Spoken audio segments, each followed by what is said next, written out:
It's not polite. जंग जीतने के लिए 3 चीजों की बहुत अहमियत होती है, गैरत, ईमान और अकल। लेकिन यकीन कीजिए पाकिस्तानी कौम यानी आप इन तीनों चीजों से खाली हैं। आज मैं आपको मायूस नहीं करूंगा, बल्कि आप लोगों को हकीकत दिखाऊंगा, आप लोगों को आईना दिखाऊंगा। आप लोग वो कौम है कि जिनके इंतहाई संगीन और परेशान कुन हालात में जब आपकी शहरत काटी जा रही थी, तब भी पाकिस्तान के यूट्यूब पर ट्रेंडिंग में ड्रामे और गाने थे। क्या गज़वा हिंद की पेशनगोई इस कौम के लिए की गई थी कि जिसकी 80% आबादी हराम खाती और कमाती है, जिनके पेट में हराम होता है, जिस कौम की 90% आबादी झूठ बोलती है, गाहक को चीज की खामियां और नुक्स बताए बगैर बेच देती है और इसको अक्लमंदी समझती है, जिस कौम की बेटियां टिकटॉक पर नाचती हैं और इस कौम के शाहीन उन्हें बड़ी खुशी से देखते हैं। और यही बेटियां और बेटे जब वालिदैन बनेंगे तो सिवाय नाचने वालों के और क्या पैदा करेंगे, और ये माएँ क्या तरबियत करेंगी। हकीकत तो ये है कि बेगैरत हिंदू और यहूदी नहीं, बेगैरत आप हैं। आप पाकिस्तानी बेगैरत हैं। आप लोग वो कौम हैं जो वैसे तो सारा साल इमाम हुसैन के मुकद्दस नारे लगाती रहेगी, लेकिन जब वाकई में कश्मीर मैदान करबला बनेगा तो सारी कौम वही कूफा वाले बन जाएंगे जिन्होंने इमाम हुसैन से कहा था कि आप आए हम आपका साथ देंगे, लेकिन जब वक्त आया तो कोई अपने घर से नहीं निकला। फिर ये लोग तालिबान की मिसालें देते हैं कि तालिबान के पास कुछ भी नहीं था, कोई असबाब नहीं थे, लेकिन अल्लाह ने उन्हें फिर भी फतह दी। मुझे हैरत है कि ये किस मुंह से तालिबान की बात करते हैं। तालिबान को अल्लाह ने फतह दी थी तो उनकी गैरत, उनके ईमान, उनके तवक्कल, उनकी जिद्दोजहद, उनकी कुर्बानियों, उनके अज़म, उनके इस्तक़लाल और उनकी जिहाद की बिना पर। ना तो उनकी बेटियां टिकटॉक पर नाचती थीं, ना उनके बेटे गेम ऑफ थ्रोन्स और गानों और फिल्मों के शदाई थे, ना वो हराम खाते थे और ना ही वो नमाज कज़ा करते थे।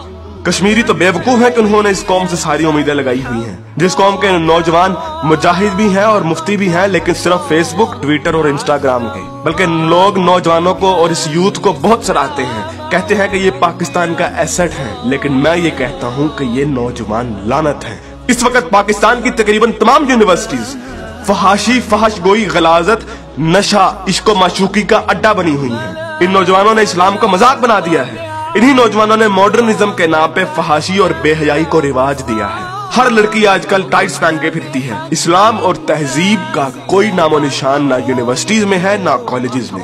आज के लड़के गर्लफ्रेंड बनाने और लड़कियां बॉयफ्रेंड बनाने को फख्र समझती हैं। इन्हीं नौजवानों में चर्च और सिगरेट एक फैशन बन चुका है। हॉलीवुड के गाने और फिल्में और खुसूसी तौर पे नेटफ्लिक्स आज फैशन, मॉडर्न और पढ़े लिखे होने की अलामत है। और फितने सिर्फ शहरी इलाकों में ही नहीं, देहात में अक्सर मसाजिद खाली पड़ी रहती हैं। बमुश्किल किसी मस्जिद में एक सबसे ज्यादा नमाजी होते हैं। और झूठ, शरीकेबाजी, बदला और फसाद जितना देहात में होता है उतना तो शहरों में भी नहीं होता। अक्सर कॉलेजेस और यूनिवर्सिटीज के असातिज़ा फहश किस्म की जुगते लगाते हैं और बच्चों को बजाय अखलाकियात की तालीम देने के खुद बद अखलाकी की मिसाल बने होते हैं। और ऐसा क्यों ना हो, जब टीचर 45 मिनट पढ़ाने के पैसे ले लेता है लेकिन 20 मिनट पढ़ाता है और बाकी टाइम या तो मोबाइल पे गुजारता है या जुगतबाजी में या मजाक करने में, तो जब असातिज़ा तक के पेट में हराम की कमाई होगी तो वो क्या अखलाक सिखाएंगे। और सबसे बढ़कर हम जिन्स परस्ती और लौंडेबाजी पे पने हुए मजाक इस कदर आम हो चुके हैं, इस कदर आम हो चुके हैं कि सोशल मीडिया पर चलने वाले बिलावल भुट्टो और शेख रशीद की मीम्स इस कदर आम हो गई हैं कि जैसे ये कोई मसला ही नहीं, जैसे ये कोई खिलाफ इस्लाम, खिलाफ तहजीब कोई बात ही नहीं। ये फितना मजाक मजाक में इस कदर आम हो गया है कि अब तो कोई स्कूल, कोई कॉलेज, कोई यूनिवर्सिटी से मुस्तस्ना नहीं। जिस कौम के बच्चे 12-12, 13-13 साल की उम्र में स्कूलों से ही फहाशी और पोर्नोग्राफी के मरीज बन जाते हैं, तो क्या वो हवस के पुजारी नहीं बनेंगे? ऐसी जगह ज़ैनब जैसे केस सामने नहीं आएंगे तो और क्या होगा? मुझे हैरत होती है कि हर बंदा मीडिया को तनकीद का निशाना बनाता है, हर बंदा मीडिया को फहाशी का असल कसूरवार ठहराता है, लेकिन खुद को कोई जिम्मेदार नहीं ठहराता, जो उस मीडिया को बड़े शौक और बाकायदगी से देखता है और उस मीडिया को अरबों रुपए का बिजनेस भी देता है। बल्कि टीवी और गाने तो इस कौम के लिए आज ऑक्सीजन बन गए हैं। आप अभी किसी नाई की दुकान पर चले जाएं, किसी दर्जी की दुकान पर चले जाएं, हत्ता कि किसी चिंची रक्षे को देख लें, सब जगह गाने और मुजरे चल रहे होंगे। तकरीबन हर बंदे के व्हाट्सएप के स्टेटस पर या तो कोई टिकटॉक की वीडियो या फिर गाने लगे होंगे। और सबसे बढ़कर बेशर्मी और हराम इस कौम में इस कदर सराहियत कर गया है कि अब तो नातों को भी म्यूजिक के बगैर नहीं सुनते, नातों तक के अंदर म्यूजिक लगा दिया गया है। हमारी कौम का तो मजदूर और गरीब बंदा भी उतना ही खबीस है कि जितना अमीर। हर बंदा हराम खाता और कमाता है, फर्क सिर्फ ये है कि कोई ज्यादा खाता है और कोई कम। मुझे बताइए कि कितने मजदूर और कितने गरीब लोग आप मस्जिद में देखते हैं? किसी बाजार में चले जाएं, मर्दों से कई गुना ज्यादा औरतें नजर आएंगी। औरत अब बाजार की जीनत बन चुकी है। इस इस्लामी मुआशरे में आज तक किसी को कुरान तर्जुमे से पढ़ने की तौफीक नहीं हुई और अगर कोई पढ़ता है तो सिर्फ अपने मतलब के दलाइल ढूंढने के लिए। बरेलवी कुरान खोलते हैं तो ईद मिलादुन नबी को सही साबित करने के लिए। शिया कुरान खोलते हैं तो जुलूस और मातम को सही साबित करने के लिए। तबलीगी जमात वाले कुरान खोलते हैं तो सिर्फ तबलीग के दलाइल ढूंढने के लिए। औरतें कुरान खोलती हैं तो मर्दों को निगाहें नीची करने वाली आयत दिखाने के लिए, और मर्द कुरान खोलते हैं तो औरतों को पर्दा करने वाली आयत दिखाने के लिए। और बहुत सी अवाम तो ऐसी है कि जो सिर्फ और सिर्फ वजीफे करने के लिए कुरान खोलती है। यानी इन लोगों ने कुरान को अल्लाह की किताब नहीं बल्कि टेलीफोन डायरेक्टरी बना दिया है।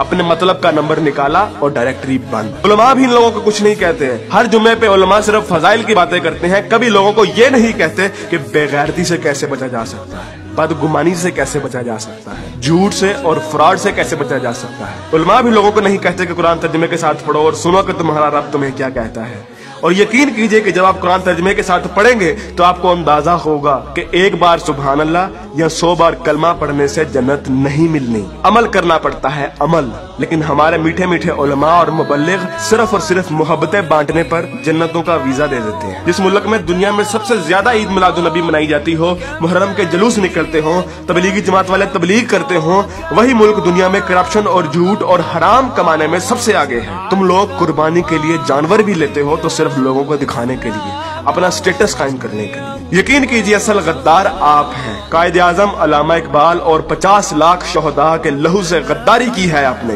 पाकिस्तान से गद्दारी की है आपने, और सबसे बढ़कर अल्लाह और उसके रसूल से गद्दारी की है आपने। गज़वा उहद में जब सहाबा ने हुजूर अकरम सल्लल्लाहु अलैहि वसल्लम की एक छोटी सी नाफरमानी की थी, तो उस छोटी सी नाफरमानी की बिना पर अल्लाह ने मुसलमानों को बहुत बड़ी शिकस्त दी। हालांकि वो सहाबा थे और अल्लाह के रसूल भी उनमें मौजूद थे। लेकिन आज आप लोग ये कहते हैं कि अगर जंग हुई तो आसमान से फरिश्ते उतरेंगे कतार अंदर कतार। तो पहले अपने अमाल और अपनी औकात देखिए और फिर बात कीजिए। ऐन मुमकिन है कि आप लोगों को इस तकरीर का कोई असर ना हो, क्योंकि जिस पेट में हराम, जबान पे झूठ, कानों में गाने और आंखों में हवस भरी हो, उन दिलों पर हक की बात असर नहीं करती। मैंने कभी इतनी बदतमीजी और सख्त अल्फाज से बात नहीं करनी थी, लेकिन यकीन कीजिए मैं बहुत मजबूर हूँ साफ साफ अल्फाज में अपनी कौम को उनकी हैसियत दिखाने के लिए कि असल में बदनामी के जिम्मेदार आप लोग खुद हैं, कि असल में जलालत आप लोगों ने खुद खरीदी है। ना तो आप कुरान के मोमिन हैं, ना इकबाल के शाहीन।